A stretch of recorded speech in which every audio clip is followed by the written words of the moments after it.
नमस्कार। आसनों की सीरीज में 10 नंबर का आसन आज हम सीखने वाले हैं वीरभद्रासन का दूसरा प्रकार। वीरभद्रासन जो है उसका अर्थ क्या होता है, उससे जुड़ी भगवान शिव की एक कहानी है जो मैंने इसके प्रकार 1 में बताई थी और आज हम इसका दूसरा प्रकार देखने जा रहे हैं। तो वीरभद्र 2 शब्द है यहाँ पर, वीर और भद्र। वीर का अर्थ होता है एक शूरवीर साहसिक योद्धा और भद्र का अर्थ होता है मित्र।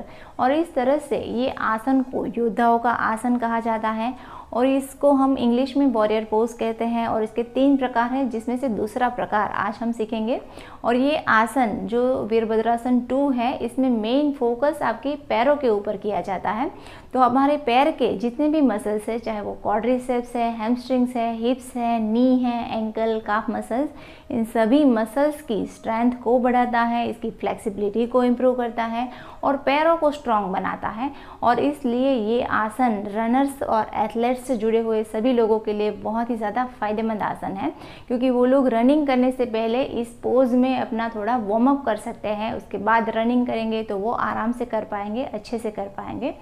तो ये पैरों की स्ट्रेंथ को तो देता ही है, उसके साथ साथ हमारे शरीर का बैलेंस भी बनाता है, आपको खुश भी रख सकता है। तो इसके अलावा भी इसके और भी काफ़ी सारे फ़ायदे हैं जो मैं आपको आगे बताऊंगी। और ये आसन करने से पहले आपको योग की कुछ सामान्य सूचनाओं को ध्यान में रखना है। उसके अलावा जिसको भी हाई बीपी है, नी पेन है, लोअर बैक से रिलेटेड पेन है, उन लोगों को ये आसन नहीं करना चाहिए। और प्रेग्नेंट लेडीज़ को 4 से 5 महीने तक इस आसन का अभ्यास कर सकती है, लेकिन डॉक्टर की सलाह लेने के बाद। तो अब ये आसन करना कैसे है ये देख लेते हैं। हर बार की तरह इस पोज को भी हम 2 तरीके से देखेंगे। पहले तो बिना सपोर्ट के साथ करते हैं और फिर सपोर्ट के साथ कैसे किया जाता है ये देखते हैं। अगर आप यही पोज डायरेक्टली करना चाहते हैं तो उससे पहले आपको ताड़ासन है, अधोमुख स्वानासन है या पादहस्तासन है, इस तरह के कुछ आसनों का अभ्यास कर लेना है, जिससे आपके जो पैरों के मसल्स है वो एक्टिवेट हो जाएंगे और ये आसन आप अच्छे से कर पाएंगे।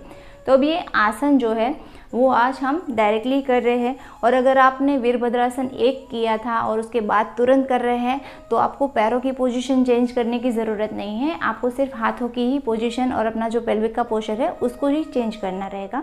अब ये आसन हम डायरेक्टली करना है तो कैसे कर सकते हैं, तो दोनों पैरों को हम साथ में रखेंगे।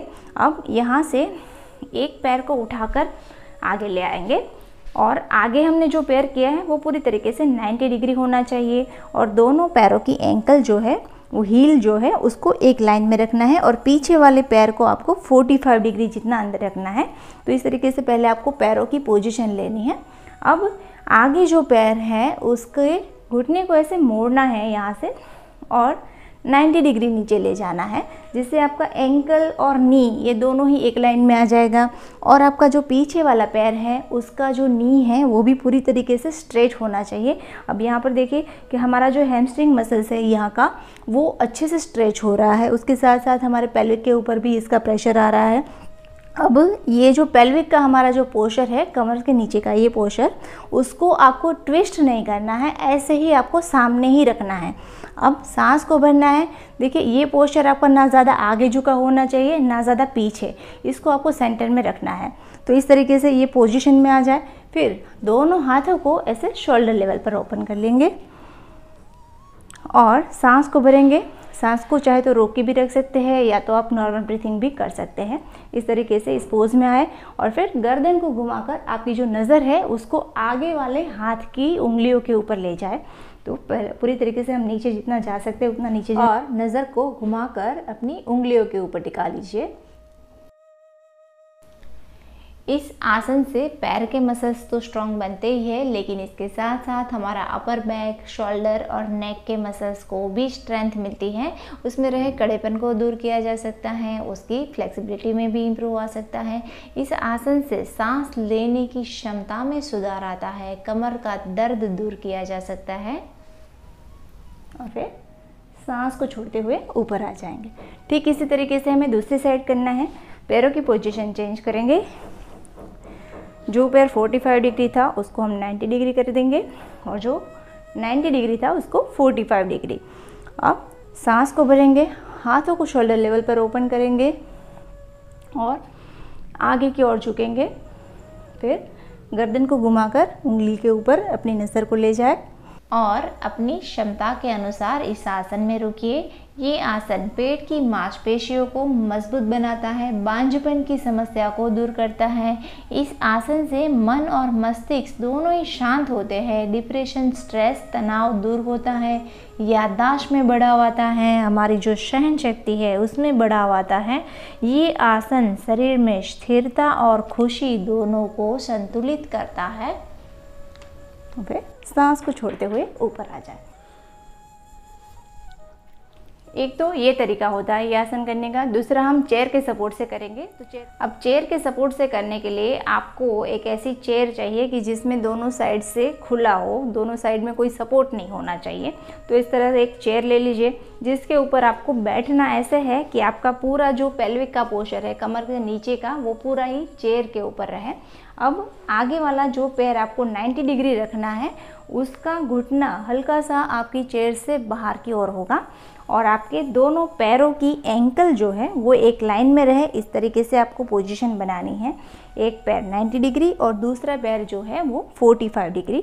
तो ऐसे पोजीशन ले लीजिए। आगे जो घुटना आपने मोड़ के रखा है उसका नी और एंकल एक लाइन में रहे, इसको आपको ध्यान में रखना है। और दोनों पैरों की हील जो है वो भी एक लाइन में रहनी चाहिए और पूरी तरीके से आपका जो पेल्विक का पोस्चर है वो चेयर के ऊपर रहना चाहिए। इस तरीके से पैरों की पोजीशन एक बार आ गई। फिर सांस को भरते हुए हाथों को शोल्डर लेवल पर ओपन कर लीजिए और अपनी गर्दन को घुमाते हुए जो पैर 90 डिग्री है उधर वाले हाथ के उंगलियों के ऊपर अपनी नज़र को टिकाएं। पहले शुरुआत में आपको ऐसे करना है। फिर क्या करना है कि हल्का सा अपने आप को चेयर के ऊपर से उठाना है और बिना चेयर के सपोर्ट से करने की कोशिश करनी है। तो क्या होगा कि डे बाय डे आपका जो इम्प्रूवमेंट है वो आता जाएगा, आपके मसल स्ट्रांग बन जाएंगे। तो आप एक दिन बिना चेयर के सपोर्ट से भी कर लेंगे ये आसन। तो इस तरीके से अभी आप ये आसन को कर सकते हैं और ठीक ऐसे ही दूसरे पैर से कीजिए। पैरों की पोजीशन को चेंज कर लेनी। दोनों पैर की जो हील है उसको एक लाइन में रखेंगे। एक पैर 90 डिग्री, दूसरा पैर जो है वो 45 डिग्री रहेगा। इस तरीके से पैरों की पोजीशन। आगे वाला पैर नी एंकल एक लाइन में, पीछे वाला पैर का नी से पूरी तरीके से स्ट्रेट होना चाहिए। सांस को भरते हुए हाथों को ओपन करेंगे और गर्दन को घुमाकर अपनी नज़र जो है वो हाथों की उंगलियों के ऊपर ले जाए। तो ऐसे आपको दोनों ही पैरों से बारी बारी से इस आसन को करना है। एक साइड आपने अगर 10 सेकंड होल्ड किया है तो दूसरी साइड भी 10 सेकंड तक होल्ड कीजिए और दोनों पैरों से 3-3 बार इस आसन का रिपीटेशन भी कीजिए जिससे। सो फ्रेंड्स, आसनों की हम जो सीरीज चला रहे हैं जिसमें आज हमने 10 आसन को कंप्लीट कर लिया है और आगे मैं आपको ऐसे ही बहुत सारे आसन सिखाने वाली हूँ। हर एक आसन को डिटेल में जानेंगे, हर कोई कर सके इतने सरल तरीके से जानेंगे। तो इस आसनों को सीखने के लिए अगर अभी तक आपने चैनल को सब्सक्राइब नहीं किया है तो पहले चैनल को सब्सक्राइब करें और नोटिफिकेशन को पाने के लिए बेल आइकन को प्रेस करना ना भूलें। तो अगला आसन मैं सिखाऊंगी आपको वीरभद्रासन का तीसरा प्रकार। तो जानने के लिए बने रहिए मेरे साथ विद दी योगा डेस्टिनी। धन्यवाद।